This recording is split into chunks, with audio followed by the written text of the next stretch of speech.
सदाप्रभुंकर महान नामर गौरव हो, प्रशंसा हो, महिमा हो, जीवित परमेश्वरंकर आराधना प्रशंसा गौरव करवा। प्रभु आज ये सुंदर समय दे अछंती, तेणुक प्रभु को धन्यवाद दिए। ता साथे मोर समस्त यूट्यूब रे जड़ित समस्त भाई भौणी मान को मोर ख्रीष्टीय नमस्कार। आज आमे आलोचना करवा माथ्यू लिखित सुसमाचार 22 अध्याय 14 पदरे एभली लेखा अछि, अनेक आहूत किंतु अल्प मनोनीत। अनेक लोक आहूत अछंती किंतु अल्प लोक मनोनीत अछंती। से मनोनीत लोक मानक मध्यरु आमे अछु कि? से मनोनीत लोक मानक मध्यरे आमे अछु कि? आज आमे निजको समीक्षा करिबा, जो द्वारा प्रभु आम मानक मनोनीत करि अछंती कि? जदि मनोनीत करि अछंती, काहे कि मनोनीत करि अछंती? प्रभु आम मानक काहे कि मनोनीत करि अछंती? एठी आमे जौन लिखित सुसमाचार 15 अध्याय 16 पदरे एई भली आमे देखिबाकू पाऊ, तुमे माने मते मनोनीत करि नाहो, किंतु मु तुम मानक मनोनीत करि अछि। आउ तुमे माने जेपरि जाई फल उत्पन्न कर ओ तुम मानकर फल स्थायी हुए, एथिनी मते तुम मानक मु नियुक्ति करि अछि। आज्ञा एठी प्रभु कहउछंती, आमे माने आम मानक प्रभु नियुक्ति करि अछंती बा मनोनीत करि अछंती फल उत्पन्न करिबा पई। आम मानक फल फळिबा पई नियुक्ति करि अछंती। आमे कोन आज्ञा गछ कि आमे फल फळिबा? अनेकको मनरे ए विषयटी उंकी मारुथिबो, फल को भली आमे उत्पन्न करिबा? आमे कोन गछ कि आमे फल उत्पन्न करिबा? आज्ञा हां, प्रभु आम मानक गोटे गछ सदृश दृष्टांत दउछंती, गोटे उदाहरण दउछंती, गोटे गछ को नेकी, गोटे वृक्ष को नेकी। सेई फल आमे आत्मिक जीवनर फल फळिबार अछि। आम मानक मध्यरे, आम मानक हृदय रे आत्मिक फल रहिबार अछि। गोटे मनुष्यर गोटे आत्मिक जीवन रे गोटे मनुष्य बढ़िबा को हेले से केमती बढ़िबो? गीत संगीता 1 अध्याय 3 पदरे एभली लेखा अछि, उत्पन्न करे मलिन होए नाही, वृक्ष सदृश। जो वृक्ष जलस्रोत निकटरे रोपित, जे स्व समय फल उत्पन्न करे, जार पत्र ही मलिन होए नाही, एपरी वृक्ष सदृश से हेबो।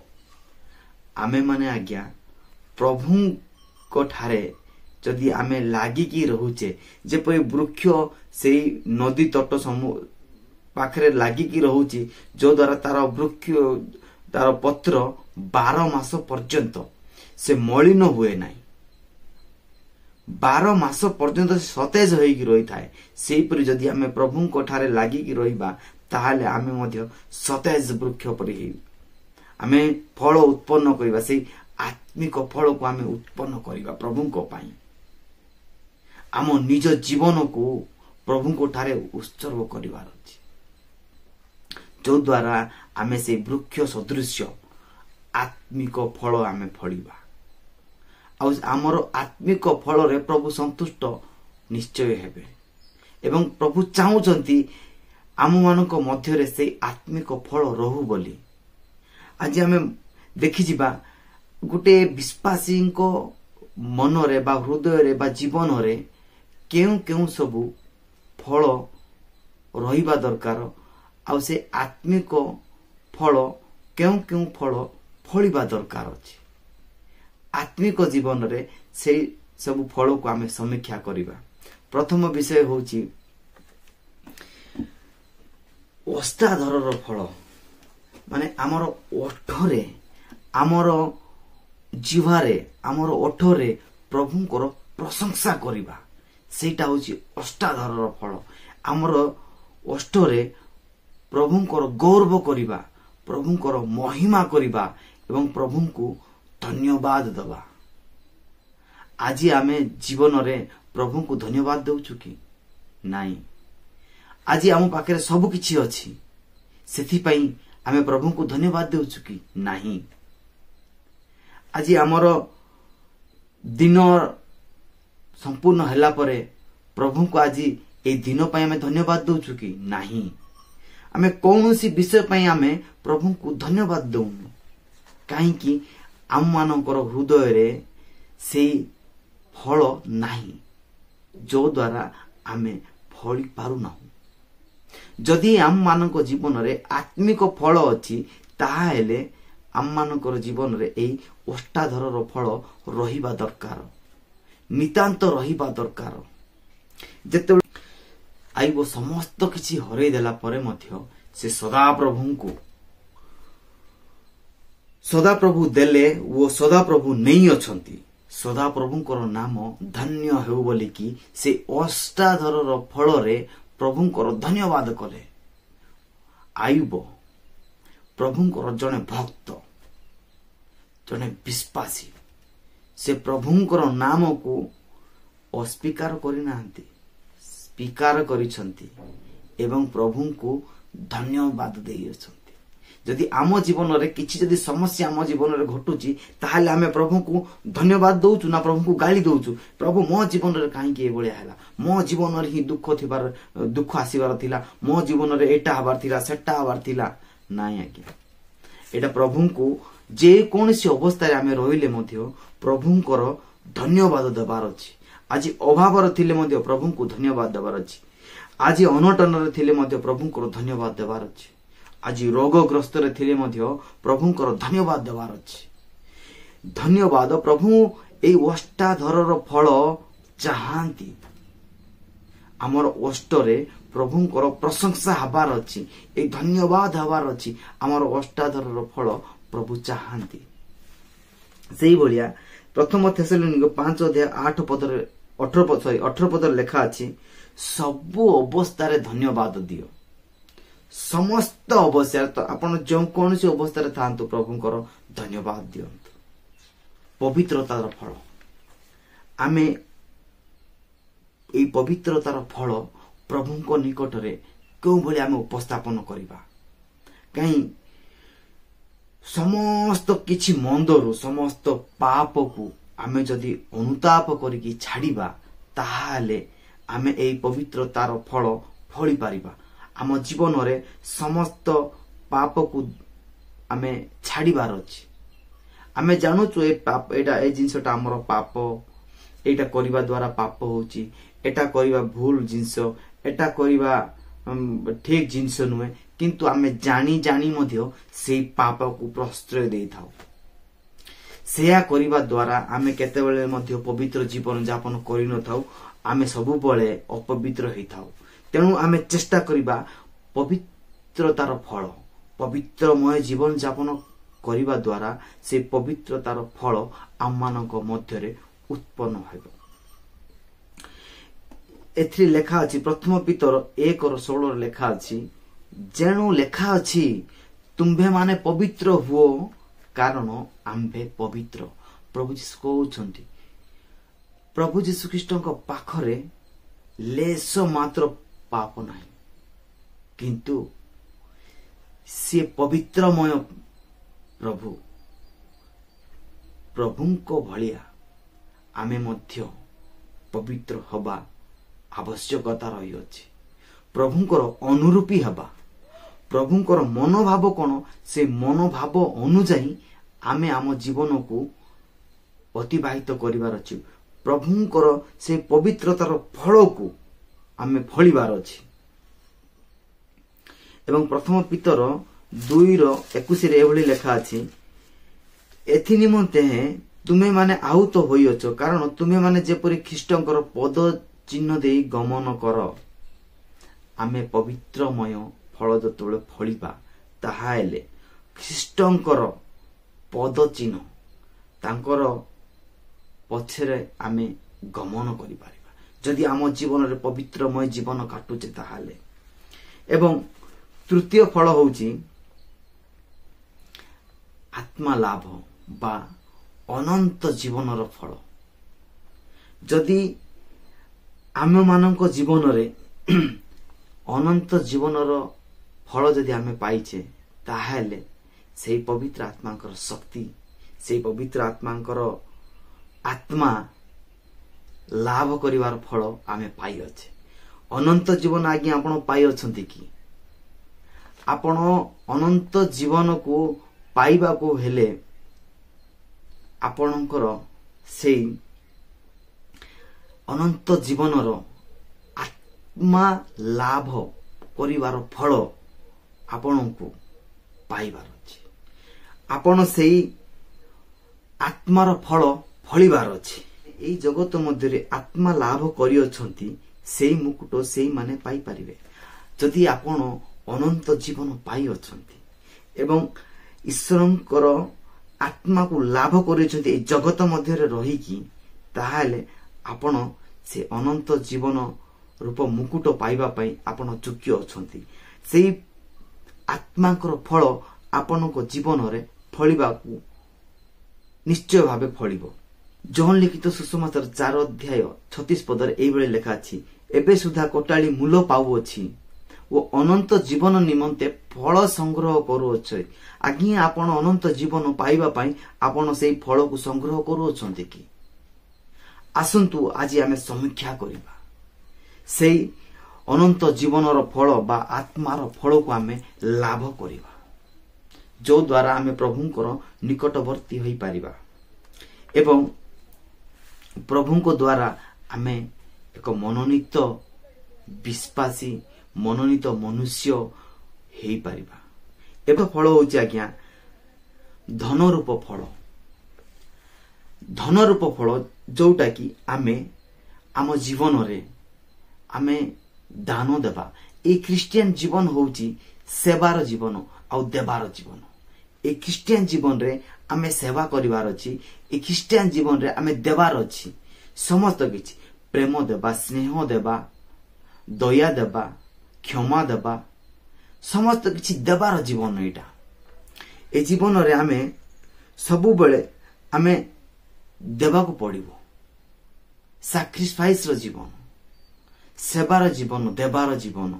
तेणु आमे 15 अध्याय 28 पदरे एई बेले लेखा अछि, अतः एही कर्म संपन्न होला उतारे ओ एही संगृहीत धन रूप फल सेमानक हस्तरे समर्पण कला परे तुम मानक निकटे देई स्पेन जीवी। एही धन रूप फल बा दान देवार फल, एई धन रूप फल बा दान देवार फल आम मानक जीवन रे रहिबा निहाती आवश्यक। जदि क्रिश्चियन जीवन रे ए सेवा आउ देवार जीवन निश्चय रहिबा आवश्यक अटे। एई जदि सेवा आउ देवार जीवन जदि आम मानक मध्य रे अछि ताहाले आमे ईश्वरंकर से मनोनीत लोक हेई पारिबा, मनोनीत विश्वासी हेई पारिबा। पंचम विषय होची आत्मांकर फल बा आत्मिक फल। आत्मिक जीवन रे से आत्मांकर फल, पवित्र आत्मांकर फल कौन? से पवित्र आत्मांकर फल को आमको बुझिबार अछि। से फल अनुसार आमे फलिबार अछि। गलातियो 5 अध्याय 22 पदरे एवळे लेखा अछि,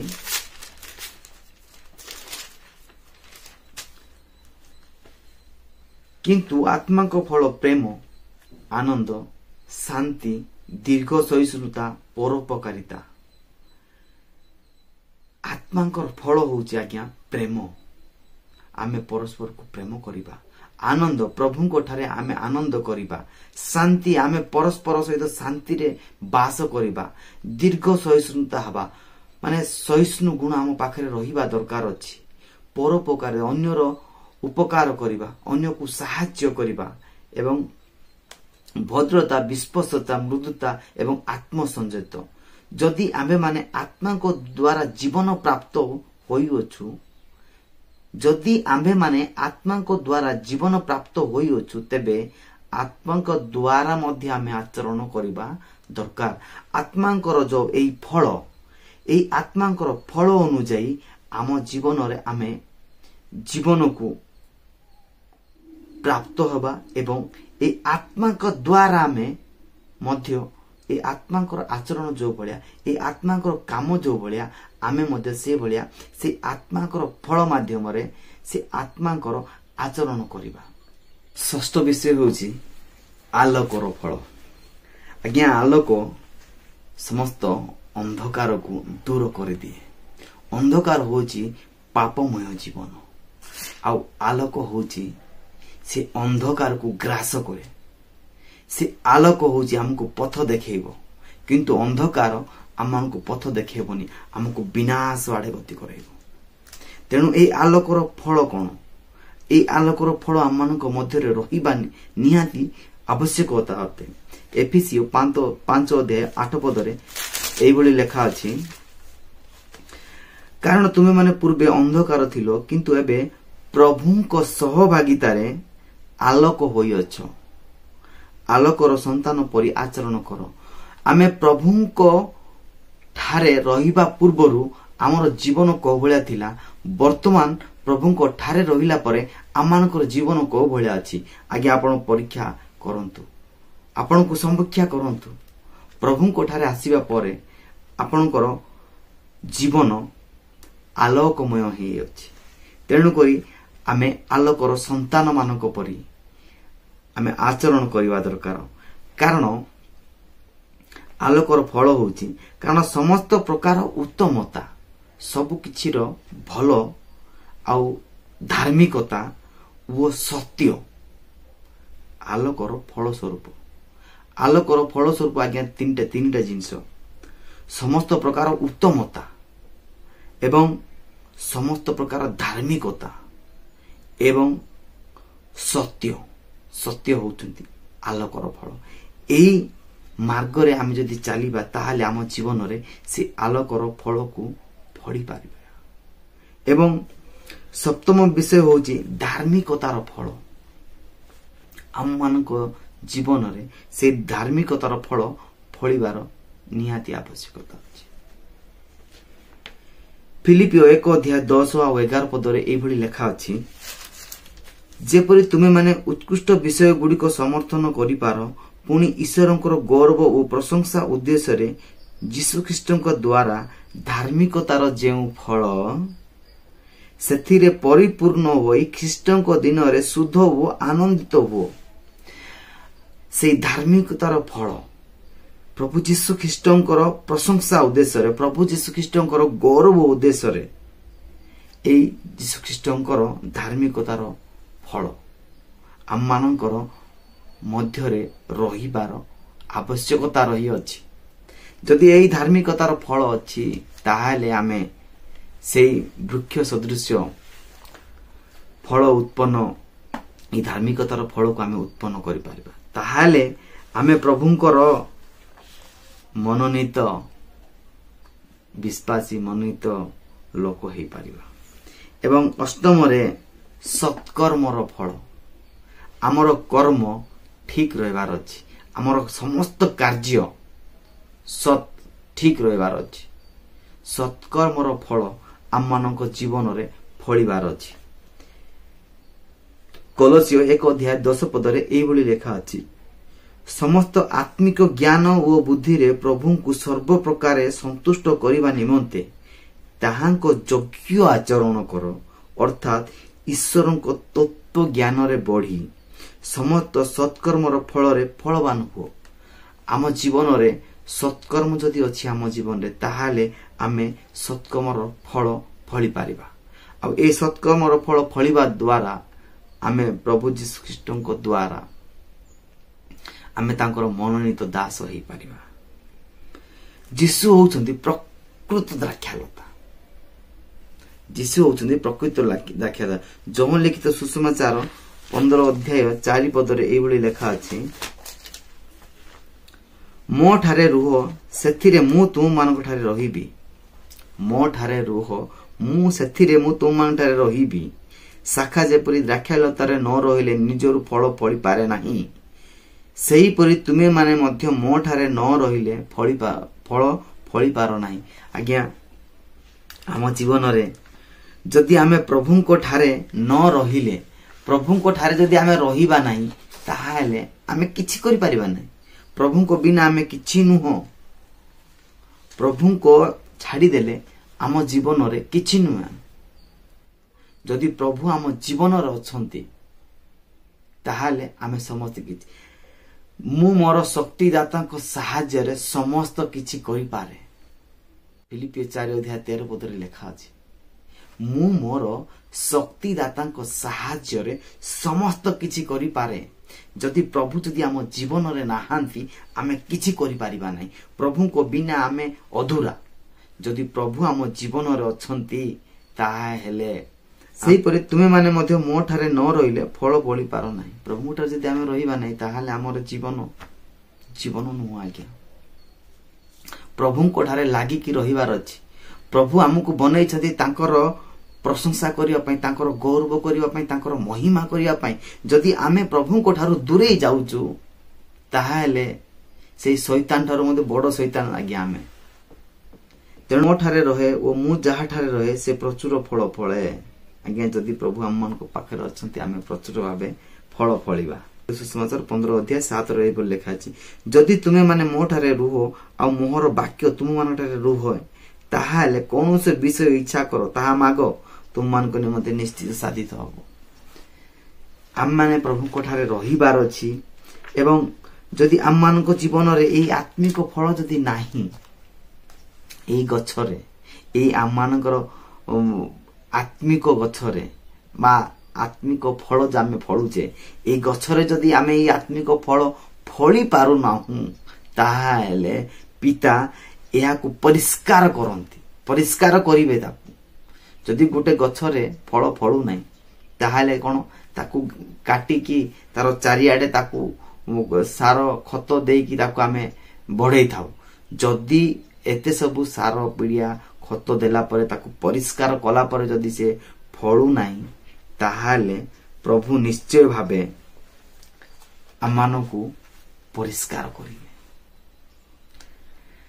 ଆମମାନଙ୍କ ଜୀବନରେ ପ୍ରଭୁ ଆମମାନଙ୍କୁ ସେ ସମସ୍ତ ମନ୍ଦରୁ ରକ୍ଷା କରିବେ, ରକ୍ଷା କରିକି ପରିଷ୍କାର କରିଦେବେ। ଆମମାନଙ୍କୁ ପରିଷ୍କାର କଲା ପରେ କାଳେ ଆମମାନେ ଫଳ ଫଳିବେ। ଆହୁରି ଫଳ ଫଳିବ ବୋଲିକି ଜଣେ ମାଳି ଗୋଟେ ଗଛକୁ ସୁନ୍ଦର ଭାବେ ପରିଷ୍କାର କରୁଛି କାହିଁକି, ସେ ତାର ଆଶା ଅଛି ଯେ ସେ ଫଳ ନିଶ୍ଚୟ ଫଳିବ ବୋଲିକି। ଯଦି ଏତେ ଆଶା କରିକି ଯଦି ସେ ମାଳି ଯଦି ଫଳ ଫଳିବ ବୋଲିକି ଏତେ ସବୁ ତାକୁ ଉତ୍କୃଷ୍ଟ କରୁଛି, ସାର ପିଡ଼ିଆ ଦେଇକି ତାକୁ ପରିଷ୍କାର କରୁଛି, ତା ବାଦେ ଯଦି ଫଳ ନ ଫଳିଲା ମାନେ ତାକୁ ସେ କାଟିକି ଫିଙ୍ଗି ଦିଅନ୍ତି। ସେଇଭଳିଆ ଆମମାନଙ୍କ ଜୀବନରେ ପ୍ରଭୁ କାର୍ଯ୍ୟ କରୁଛନ୍ତି। ଜୀବନରେ ଯନ୍ତ୍ରଣା, ତାଡ଼ନା, ଦୁଃଖ, କଷ୍ଟ, ସମସ୍ୟା ସବୁ ପ୍ରଭୁଙ୍କ ଠାରେ ଆସିଲା ପରେ ହିଁ, ଆପଣ ପ୍ରଭୁଙ୍କୁ ବିଶ୍ୱାସ କଲା ପରେ, ଆପଣ ପ୍ରଭୁଙ୍କୁ ଗ୍ରହଣ କଲା ପରେ ଏସବୁ ଦୁଃଖ, କଷ୍ଟ, ତାଡ଼ନା, ଯନ୍ତ୍ରଣା ସବୁ କିଛି ଆସିଥାଏ। କାହିଁକି ଆସିଥାଏ? କାହିଁକି ଆସିଥାଏ? ଏବ୍ରୀ 12:6-7 ଆମେ ପଢିଯିବା। ଏ ଦୁଃଖ, କଷ୍ଟ, ତାଡ଼ନା ପ୍ରଭୁଙ୍କ ଠାରେ ଆସିଲା ପରେ କାହିଁକି ଆସିଥାଏ ଆମେ ପଢିଯିବା। ଏବ୍ରୀ 12:6-7 କାରଣ ପ୍ରଭୁ ଯାହାକୁ ପ୍ରେମ କରନ୍ତି ତାହାକୁ ଶାସନ ମଧ୍ୟ କରନ୍ତି, ପୁଣି ଯେଉଁ ପୁତ୍ରକୁ ସେ ଗ୍ରହଣ କରନ୍ତି ତାହାକୁ ସେ ପ୍ରହାର ମଧ୍ୟ କରନ୍ତି। ଯଦି ଆମେ ପ୍ରଭୁଙ୍କ ଠାରେ ବଢୁଛୁ ତାହେଲେ ଆମକୁ ଯଦି ପ୍ରଭୁ ପ୍ରେମ କରୁଅଛନ୍ତି ତାହେଲେ ପ୍ରଭୁ ଆମମାନଙ୍କୁ ଶାସନ ମଧ୍ୟ କରିବେ। ଏବଂ ଯେଉଁ ପୁତ୍ରକୁ ସେ ଗ୍ରହଣ କରନ୍ତି ତାହାକୁ ପ୍ରହାର ମଧ୍ୟ କରିବେ। ଯଦି ଆମେ ପରିବାରରେ ବାପା ପିଲାମାନଙ୍କୁ ଶାସନ କରୁଛନ୍ତି କାହିଁକି? ପିଲା ଭଲ ବାଟରେ ଯିବ, ପିଲା ଭଲ କାମ କରିବ, ସେଇ ଆଶା ନେଇକି ବାପା ପୁଅକୁ ଶାସନ କରୁଅଛନ୍ତି, ତାଗିଦ କରୁଅଛନ୍ତି, ପୁଅକୁ ପ୍ରହାର କରୁଅଛନ୍ତି। କାହିଁକି? ମୋର ଛୁଆ ଭଲ ରାସ୍ତାରେ ଯାଉ। ଠିକ ସେଇଭଳି ପ୍ରଭୁ ବି ଚାହୁଁଛନ୍ତି ଆମେ ପ୍ରଭୁଙ୍କର ବାକ୍ୟ ଅନୁଯାୟୀ, ପ୍ରଭୁଙ୍କର ଆଜ୍ଞା ଅନୁଯାୟୀ ସେ ପ୍ରଭୁଙ୍କ ରାସ୍ତାରେ ଆମେ ଯେପରି ଚାଲିବା, ଆଉ ଏଇ ଆତ୍ମିକ ଫଳ ଯୋଉ ରହିଲା, ଏ ସମସ୍ତ ଆତ୍ମିକ ଫଳ ଯେପରି ଫଳିବା, ସେଥିପାଇଁ ପ୍ରଭୁ ଆମମାନଙ୍କୁ ତାଗିଦ କରୁଅଛନ୍ତି। ଏବଂ 7 ପଦରେ ଏଇଭଳି ଲେଖା ଅଛି, ପିତା ଯାହାକୁ ଶାସନ ନ କରନ୍ତି ଏପରି ପୁତ୍ର କିଏ ଅଛି? ଆଜ୍ଞା, ବାପା जो पुओ को शासन करूना ये पुओ किए अच्छी कि आज्ञा बापा निहाती भावे पुओ को निश्चय भावे शासन करेंगे शासन निहाती दरकार अच्छी तेणु आमे प्रभुंकर आज्ञा को पालन करिवार अछि प्रभुंकर आज्ञा कौन अछि प्रभुंकर आज्ञा की भली से प्रभुंकर आज्ञा को आमे आम जीवन रे धरि रखिबार अछि से प्रभुंकर आज्ञा अनुसार हमको काम करिवार अछि जौन लिखित सुसमाचार से 15 अध्याय रो 10 पद रे ए भली लेखा अछि मु जेपरि मोहर पिता को आज्ञा पालन करी ताहांको प्रेम रे स्थिर होई रही थाए से प्रकार तुमे माने जेबे मोहर आज्ञा पालन करो ताहाले मोर प्रेम रे स्थिर होई रहिबो जदि आमे प्रभुंकर आज्ञा पालन करूछु प्रभु यीशु ख्रीष्ट जेपरि पितांकर आज्ञा पालन करे तांकर प्रेम रे स्थिर होईकी रहिले से भलिया जदि आमे यीशुंकर आज्ञा को पालन करिबा ताहाले ताहांको प्रेम रे आमे स्थिर होईकी रहिबा प्रभु आज रो ई वाक्य पई आम समस्त को आशीर्वाद करंतु प्रार्थना करिबा मंगलमय पिता तुमरो महान नामर गौरव देउछु प्रशंसा देउछु महिमा देउछु प्रभु एही प्रभु आत्मिक जीवन रो जो वृक्ष प्रभु से वृक्षर फल जेपरि आमे उत्तम भावे फळी पारिबु प्रभु सेथि पई प्रभु तुमे हमको एही वाक्य माध्यम रे प्रभु तुमे आम जीवन रे कथा कहैछ प्रभु तुमरो उपस्थिति प्रभु आम मध्य रे अछि प्रभु गो तेणु प्रभु तुमे एही वाक्य को प्रभु आम हृदय रे रखि देई अछ प्रभु गो एही वाक्य अनुसार प्रभु आमे जेपरि फल फळी पारिबु सेथि निमित्त तुमे आशीर्वाद करो अनुग्रह करो पिता तुमे हमनको सहाय्य करो प्रत्येक मुहूर्त रे तुमे हमर सहवर्ती परमेश्वर हेई काम कराओ राजा हाँ प्रभु गो आज अनेक लोक अछंती प्रभु तुमर वाक्य टू दूरे जाय अछंती प्रभु तुमर वाक्य को प्रभु से माने सम्मान देउ नाहंती प्रभु गो तुमे सेही मानको प्रभु तुमे आह्वान करो राजा से माने जेपरि तुमर वाक्य को अध्ययन करि पारिबे एवं तुमर वाक्य अनुसार तांकर जीवन को अतिबाहित करि पारिबे एवं से माने प्रभु सेही जीवन रूप वृक्ष रे प्रभु उत्तम उत्तम फल फळी पारिबे राजा से आत्मिक जीवन रे से उत्तम उत्तम फल फळी पारिबे सेथि निमित्त तुमे सेमान को आह्वान करो हाँ प्रभु ए दुनिया रे समस्त ख्रीष्टीय भाई भणी मानको प्रभु तुमर चरण तले रखी प्रभु ए छोटिया प्रार्थना प्रभु तुमर प्रिय पुत्र प्रभु यीशु ख्रीष्टଙ୍କ नाम रे मागिली राजा आमेन आमेन।